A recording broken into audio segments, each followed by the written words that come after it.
Hello everyone and welcome back to Less Than Epic. This is your pal Nova and I'll be dropping an Ashes of Creation September news breakdown for you today, including some Battle Royale gameplay. Oh, let's break it down! Alrighty boys and girls, in the background you'll be seeing that Battle Royale gameplay that was shown during the live stream. This is our first look into full Alpha 1 live gameplay. My initial thoughts? Landscapes and graphics are looking great, especially when we consider this is an Alpha 1. The action combat certainly looks better, but still needs some animation work, I think, some graphical work in general. But again, this is Alpha 1. Battle Royale mode looks actually kind of fun, but it's not a permanent game mode. More on that in a bit. The Battle Royale game mode is a 2.5 kilometer square arena and has all the things you would expect from this sort of game. Fly in on a griffin, pick up items, circle of death closes in on you, last man standing wins. We do get to see a few different abilities used and weapons used throughout, and we also get to see him repair his armor and do a polymorph, go invisible, all kinds of different things you should be catching in the background. Depending on the length of this video, I may cut sections out, but we shall see. I will definitely let you see the end. Speaking of invisibility, one of those abilities we got to see, this is attached to armor. So armor gives you a bunch of different abilities. The upper body armor is attack oriented, while lower body armor like boots is about escape. On to the Q&A highlights. First off, they are not planning on allowing you to gift monthly subs. The question was asked if a streamer could give monthly subs out for watching a stream or whatever, and they said, nah, not really. They did create a referral system which allows players to get discounts on their personal sub, but that's because the player is rewarded for sharing the game with friends. Taverns are confirmed to allow sale of food and beer, but brewing will not be a class type. However, the cook will be a class type for sure, and alchemy will also be a class type, which, by the way, they talked about adjusting of hitbox sizes through alchemy, and they said possibly, or maybe, they do like the idea and they're going to explore it. Maybe it'll possibly grow or shrink your actual character. The camera, as you see in this Alpha 1, and maybe you're picky about this, but a lot of people do not like the camera location. The camera right now is an Alpha 1 camera. They're still working on it, doing testing on it. Of course, you will have a different camera if you're in tab targeting.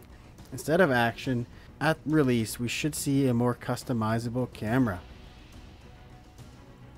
Speaking of tab targeting, hitboxes obviously are not a thing in tab targeting, so they will be trying to translate that into stats. For example, a later question asked about headshots and how you can make that into tab targeting. They spoke about how a headshot is just really a critical hit. It requires mechanical skill to achieve though, so you can get that every time if you're good enough. However, with tab targeting, a crit doesn't require a skill, so it's based on a percentage chance. It's nice to see that they're thinking about how these two tab targeting and action combat systems relate to each other, and are trying to balance it so that you're not forced to play one way or another. This system kind of maybe reminds me of like the early Dragon Ages, where you could swap between like action combat and like a slow paced methodical thought out attack system. So yeah, like I said earlier, this Battle Royale is not intended to be a full release game mode. This was intended for one purpose only: to test action combat. Why this mode? Why Battle Royale? Well, it's actually super easy to make from a game development standpoint. It has limited rules, limited area, and you just throw a bunch of items on the ground randomly, throw players in there and let them have fun. It's a quick mode to make, and that really allows them to see how the combat works. However, if you really start to think about it, it also lets them test a lot of other systems, such as looting, load times, player interactions with environments, lag, servers, menus, so much of the MMO stuff that you don't really think about, they're able to actually test in this Battle Royale mode. So it's just great for the entire game in general. They are working very hard to prevent not only single players from gaming systems, but also to keep guilds from banding together to gain leadership to an extent.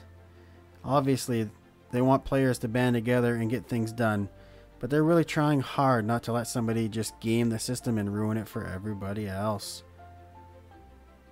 There will be areas of the map inclined towards certain seasons, such as winter. And there can even be magical seasons or magical areas where snow starts happening when maybe it's not supposed to. Cinematic events in the game are 100% confirmed.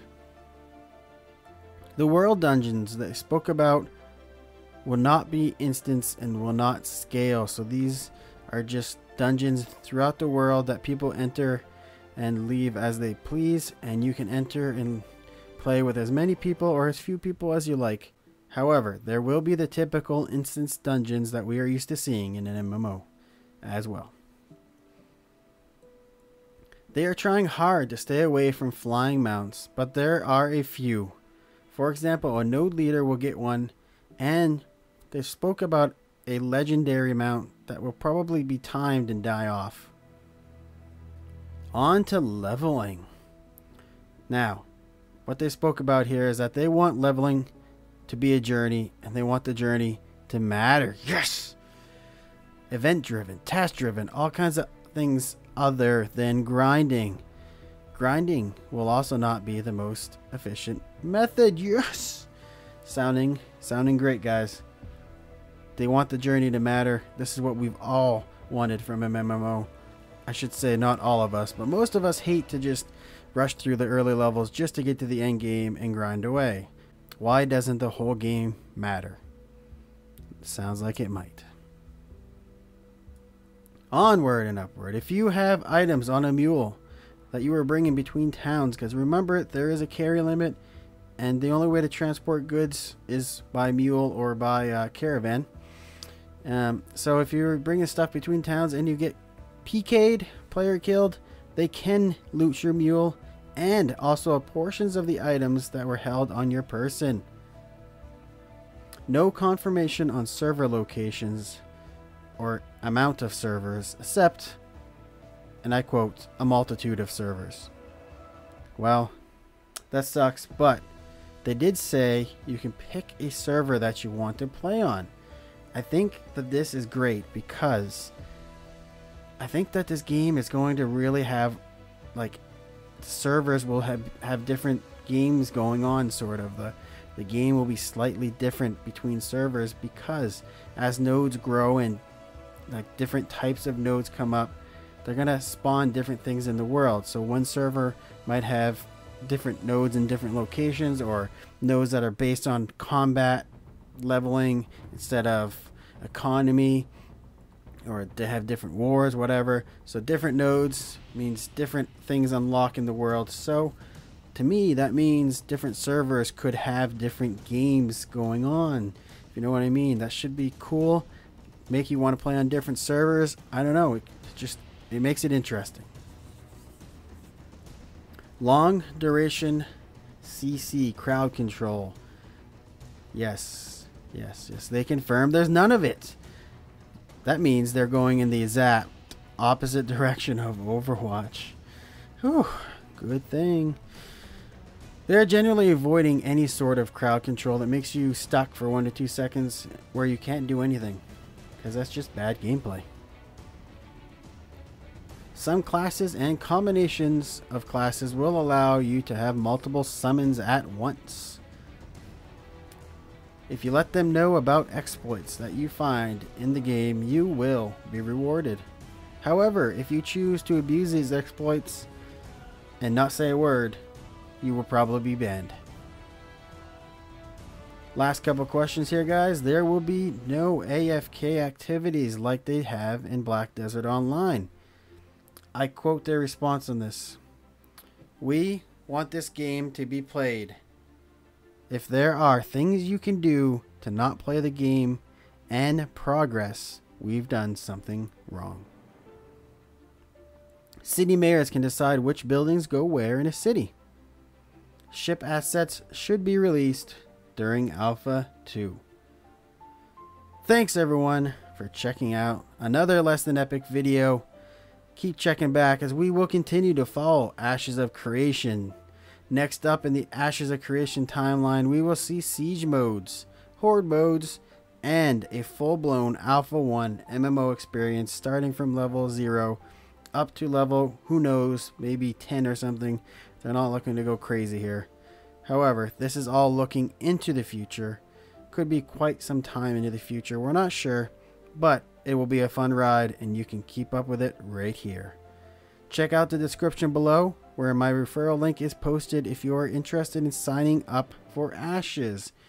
I would appreciate the referral. Take care everyone, and as always, get good scrubs. Hey, it's Radit here. Don't forget to hit that like button and subscribe as well. It really helps out the channel. We put out multiple new videos each week and we appreciate all of your support. Thanks for watching everyone, and cheers.